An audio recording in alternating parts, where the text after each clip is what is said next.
In an upper room of an unoccupied dwelling in the part of San Francisco known as North Beach, lay the body of a man under a sheet. The hour was near 9 in the evening. The room was dimly lighted by a single candle. Although the weather was warm, the 2 windows, contrary to the custom which gives the dead plenty of air, were closed and the blinds drawn down. The furniture of the room consisted of but 3 pieces: an armchair, a small reading stand supporting the candle, and a long kitchen table, supporting the body of the man. All these, as also the corpse, seemed to have been recently brought in, for an observer, had there been one, would have seen that all were free from dust, whereas everything else in the room was pretty thickly coated with it, and there were cobwebs in the angles of the walls. Under the sheet, the outlines of the body could be traced, even the features, these having that unnaturally sharp definition which seems to belong to faces of the dead, but is really characteristic of those only that have been wasted by disease. From the silence of the room, one would rightly have inferred that it was not in the front of the house, facing a street. It really faced nothing but a high breast of rock, the rear of the building being set into a hill. As a neighboring church clock was striking 9 with an indolence which seemed to imply such an indifference to the flight of time that one could hardly help wondering why it took the trouble to strike at all, the single door of the room was opened, and a man entered, advancing toward the body. As he did so, the door closed, apparently of its own volition. There was a grating, as of a key turned with difficulty, and the snap of the lock bolt as it shot into its socket.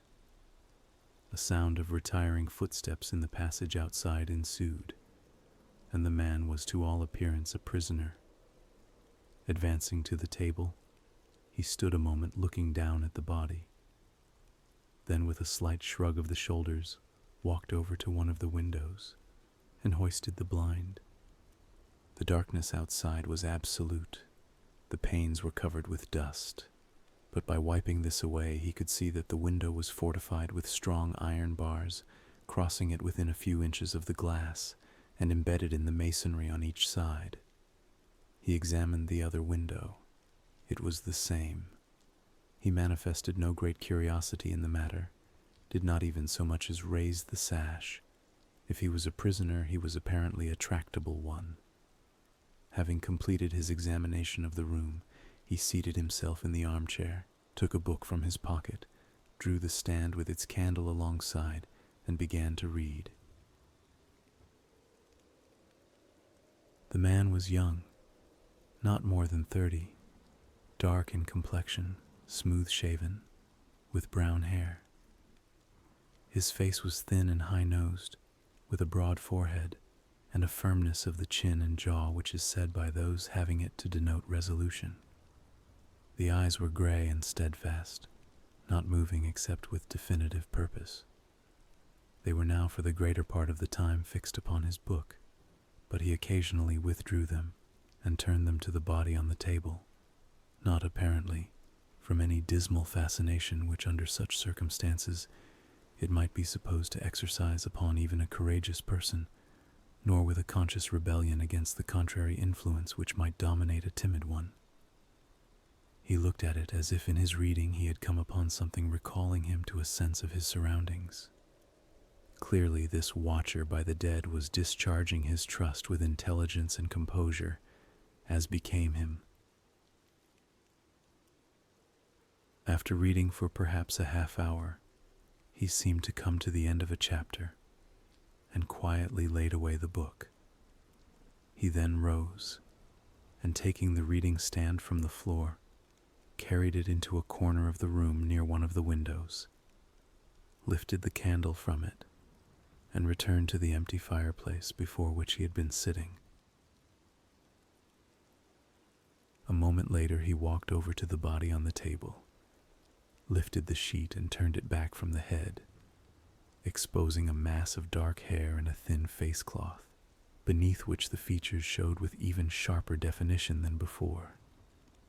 Shading his eyes by interposing his free hand between them and the candle, he stood looking at his motionless companion with a serious and tranquil regard. Satisfied with his inspection, he pulled the sheet over the face again and, returning to the chair, took some matches off the candlestick, put them in the side pocket of his sack coat, and sat down. He then lifted the candle from its socket and looked at it critically, as if calculating how long it would last. It was barely 2 inches long. In another hour he would be in darkness. He replaced it in the candlestick and blew it out.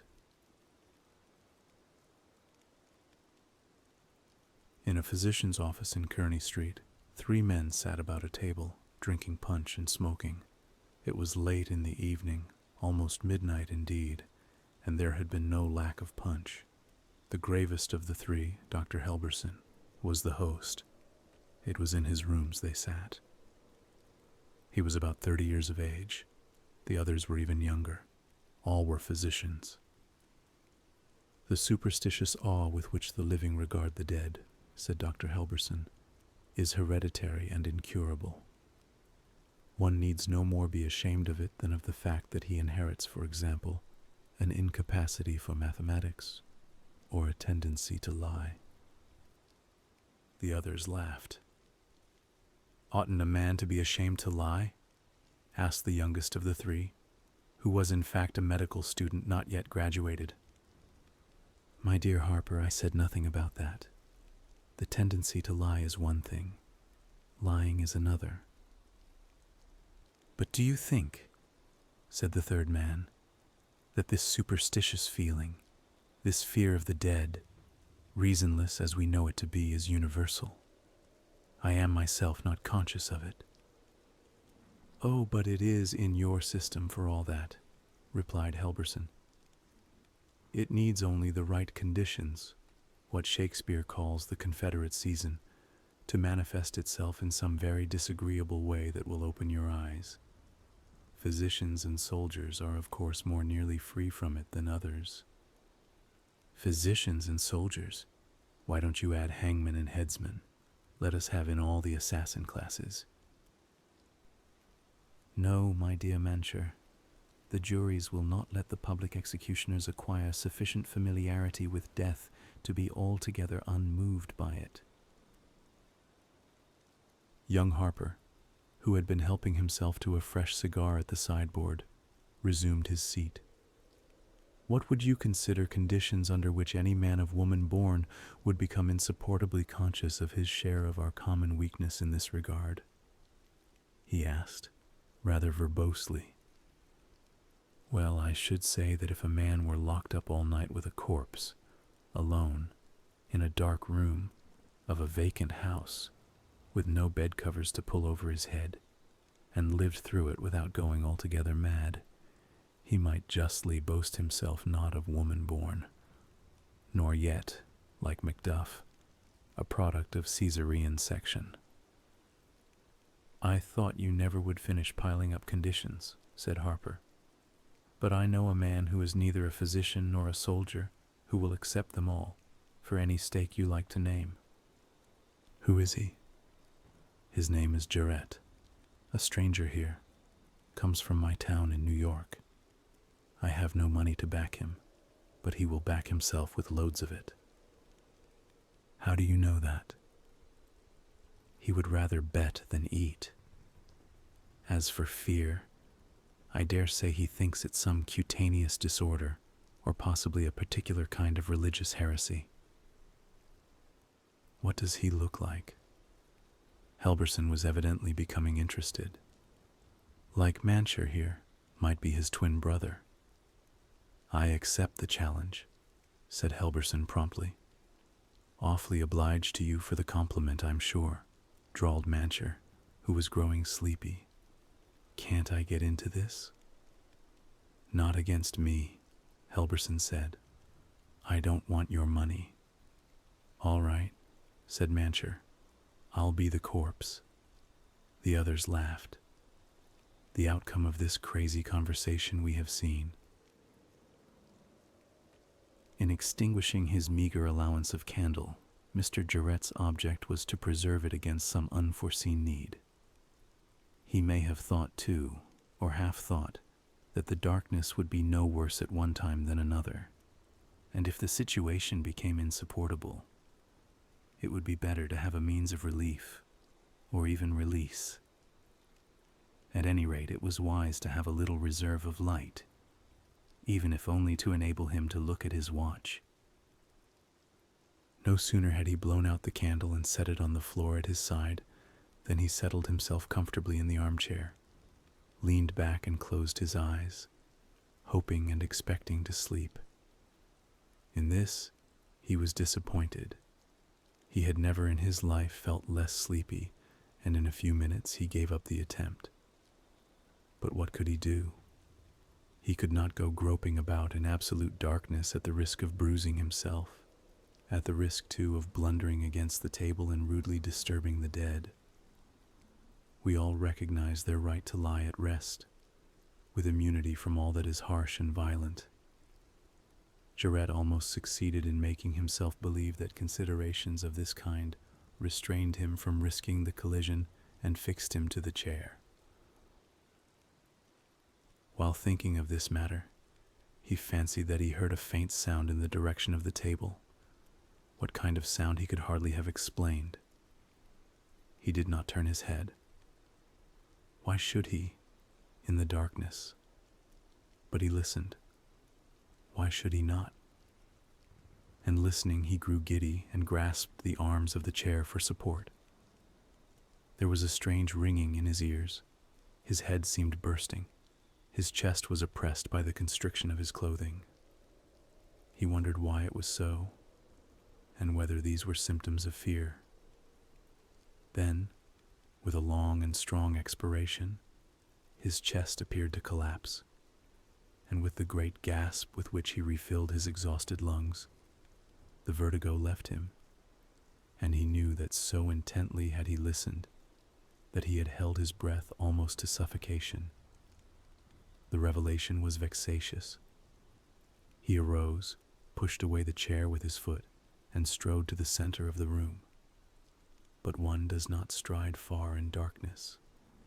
He began to grope, and finding the wall followed it to an angle, turned, followed it past the two windows, and there in another corner came into violent contact with the reading stand, overturning it.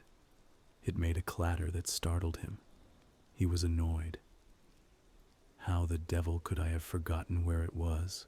He muttered, and groped his way along the third wall to the fireplace. I must put things to rights, said he, feeling the floor for the candle.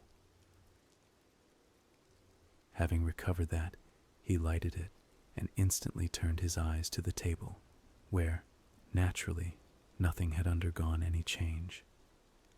The reading stand lay unobserved upon the floor. He had forgotten to put it to rights. He looked all about the room, dispersing the deeper shadows by movements of the candle in his hand, and crossing over to the door, tested it by turning and pulling the knob with all his strength.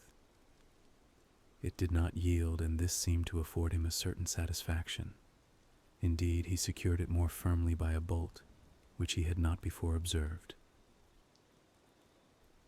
Returning to his chair, he looked at his watch. It was 9:30.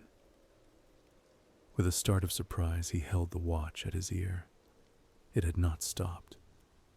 The candle was now visibly shorter. He again extinguished it, placing it on the floor at his side as before. Mr. Jarrett was not at his ease. He was distinctly dissatisfied with his surroundings, and with himself for being so. What have I to fear? He thought.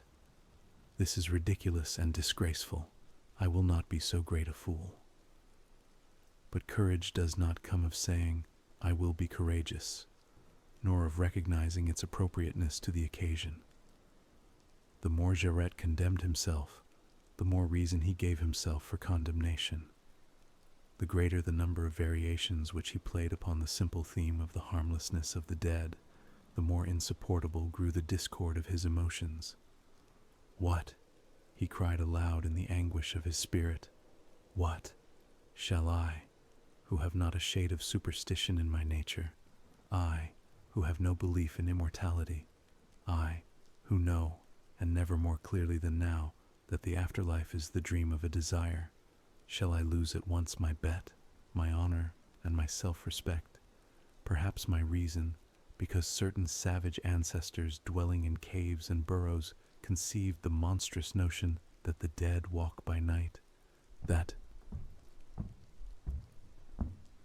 distinctly, unmistakably, Mr. Jarrett heard behind him a light, soft sound of footfalls, deliberate, regular, successively nearer. Just before daybreak the next morning, Dr. Helberson and his young friend Harper were driving slowly through the streets of North Beach in the doctor's coupe. "Have you still the confidence of youth and the courage or stolidity of your friend?" said the elder man. "Do you believe that I have lost this wager?" "I know you have," replied the other, with enfeebling emphasis. "Well, upon my soul, I hope so." It was spoken earnestly, almost solemnly. There was a silence for a few moments. "Harper," the doctor resumed, looking very serious in the shifting half-lights that entered the carriage as they passed the street lamps, "I don't feel altogether comfortable about this business. If your friend had not irritated me by the contemptuous manner in which he treated my doubt of his endurance, a purely physical quality, and by the cool incivility of his suggestion that the corpse be that of a physician, I should not have gone on with it. If anything should happen, we are ruined, as I fear we deserve to be. What can happen? Even if the matter should be taking a serious turn, of which I am not at all afraid, Mancher has only to resurrect himself and explain matters. With a genuine subject from the dissecting room, or one of your late patients, it might be different." Dr. Mancher, then, had been as good as his promise. He was the corpse. Dr. Helberson was silent for a long time, as the carriage, at a snail's pace, crept along the same street it had traveled 2 or 3 times already. Presently he spoke. "Well, let us hope that Mancher, if he has had to rise from the dead, has been discreet about it. A mistake in that might make matters worse instead of better." "Yes," said Harper, "Jarrett would kill him. But, doctor," looking at his watch as the carriage passed a gas lamp, "it is nearly 4 o'clock at last." A moment later the two had quitted the vehicle and were walking briskly toward the long unoccupied house belonging to the doctor, in which they had immured Mr. Jarrett, in accordance with the terms of the mad wager. As they neared it, they met a man running. "Can you tell me," he cried, suddenly checking his speed, "where I can find a doctor?" "What's the matter?" Helberson asked, non-committal. "Go and see for yourself," said the man, resuming his running. They hastened on. Arrived at the house, they saw several persons entering in haste and excitement. In some of the dwellings nearby and across the way, the chamber windows were thrown up, showing a protrusion of heads. All heads were asking questions, none heeding the questions of the others. A few of the windows with closed blinds were illuminated. The inmates of those rooms were dressing to come down. Exactly opposite the door of the house that they sought, a street lamp threw a yellow, insufficient light upon the scene, seeming to say that it could disclose a good deal more if it wished. Harper paused at the door and laid a hand upon his companion's arm. "It is all up with us, doctor," he said in extreme agitation, which contrasted strangely with his free and easy words. "The game has gone against us all. Let's not go in there. I'm for lying low." "I'm a physician," said Dr. Helberson calmly. "There may be need of one." They mounted the doorsteps and were about to enter. The door was open. The street lamp opposite lighted the passage into which it opened. It was full of men. Some had ascended the stairs at the farther end, and denied admittance above, waited for better fortune. All were talking, none listening. Suddenly, on the upper landing there was a great commotion. A man had sprung out of a door and was breaking away from those endeavoring to detain him. Down through the mass of affrighted idlers he came, pushing them aside, flattening them against the wall on one side, or compelling them to cling to the rail on the other, clutching them by the throat, striking them savagely, thrusting them back down the stairs and walking over the fallen. His clothing was in disorder. He was without a hat. His eyes, wild and restless, had in them something more terrifying than his apparently superhuman strength. His face, smooth-shaven, was bloodless, his hair frost-white. As the crowd at the foot of the stairs, having more freedom, fell away to let him pass, Harper sprang forward. "Jarrett, Jarrett," he cried. Dr. Helberson seized Harper by the collar and dragged him back. The man looked into their faces without seeming to see them and sprang through the door, down the steps, into the street, and away. A stout policeman, who had had inferior success in conquering his way down the stairway, followed a moment later and started in pursuit. All the heads in the windows, those of women and children now, screaming in guidance. The stairway being now partly cleared, most of the crowd having rushed down to the street to observe the flight and pursuit, Dr. Helberson mounted to the landing, followed by Harper. At a door in the upper passage, an officer denied them admittance.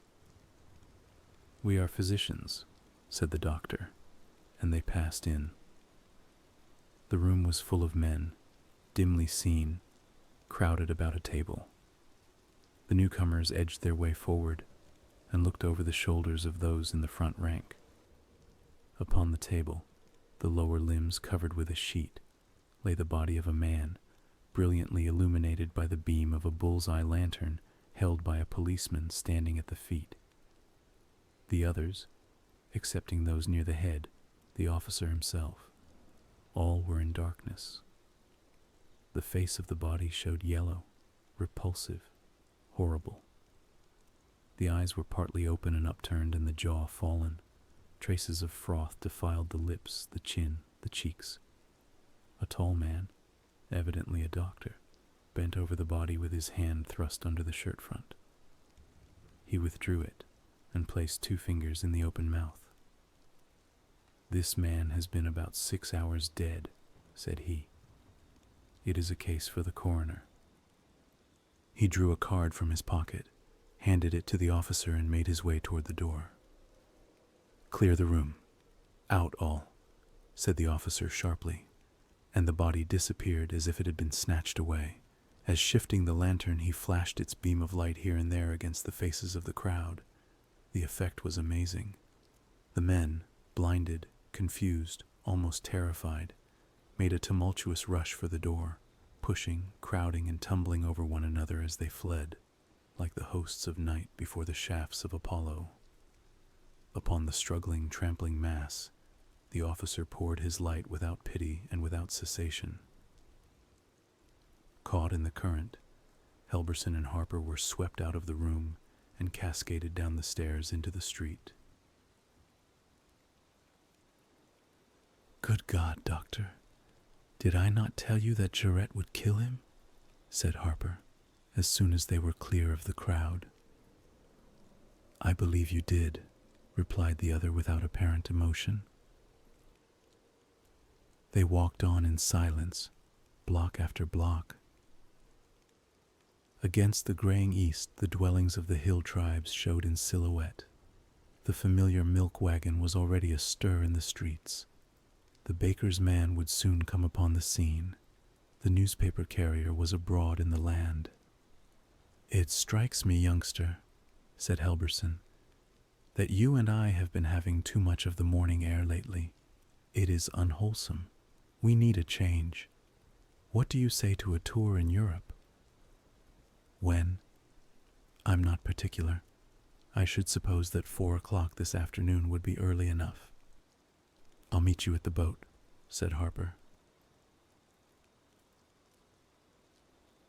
7 years afterward, these two men sat upon a bench in Madison Square, New York, in familiar conversation. Another man, who had been observing them for some time, himself unobserved, approached, and courteously lifting his hat from locks as white as frost, said, "I beg your pardon, gentlemen, but when you have killed a man by coming to life, it is best to change clothes with him, and at the first opportunity, make a break for liberty." Helberson and Harper exchanged significant glances. They were obviously amused. The former then looked the stranger kindly in the eye and replied, "That has always been my plan. I entirely agree with you as to its advent." He stopped suddenly, rose, and went white. He stared at the man, open-mouthed. He trembled visibly. "Ah," said the stranger, "I see that you are indisposed, doctor. If you cannot treat yourself, Dr. Harper can do something for you, I am sure." "Who the devil are you?" said Harper bluntly. The stranger came nearer and, bending toward them, said in a whisper, "I call myself Jarrett sometimes, but I don't mind telling you, for old friendship, that I am Dr. William Mancha." The revelation brought Harper to his feet. "Mancha," he cried, and Helberson added, "It is true, by God." "Yes," said the stranger, smiling vaguely, "it is true enough, no doubt." He hesitated and seemed to be trying to recall something, then began humming a popular air. He had apparently forgotten their presence. "Look here, Mancha," said the elder of the two. "Tell us just what occurred that night. To Jarrett, you know." "Oh, yes, about Jarrett," said the other. "It's odd I should have neglected to tell you. I tell it so often. You see, I knew, by overhearing him talking to himself, that he was pretty badly frightened. So I couldn't resist the temptation to come to life and have a bit of fun out of him. I couldn't really. That was all right, though certainly I did not think he would take it so seriously. I did not, truly. And afterward, well, it was a tough job changing places with him, and then, damn you, you didn't let me out." Nothing could exceed the ferocity with which these last words were delivered. Both men stepped back in alarm. Why?" Helberson stammered, losing his self-possession utterly. "We had nothing to do with it." "Didn't I say you were doctors? Hellborn and Sharper?" inquired the man, laughing. "My name is Helberson, yes, and this gentleman is Mr. Harper," replied the former, reassured by the laugh. "But we are not physicians now. We are, well, hang it, old man, we are gamblers." And that was the truth. A very good profession. Very good indeed, and by the way, I hope Sharper here paid over Jarrett's money like an honest stakeholder. A very good and honorable profession, he repeated thoughtfully, moving carelessly away. But I stick to the old one. I am High Supreme Medical Officer of the Bloomingdale Asylum. It is my duty to cure the superintendent.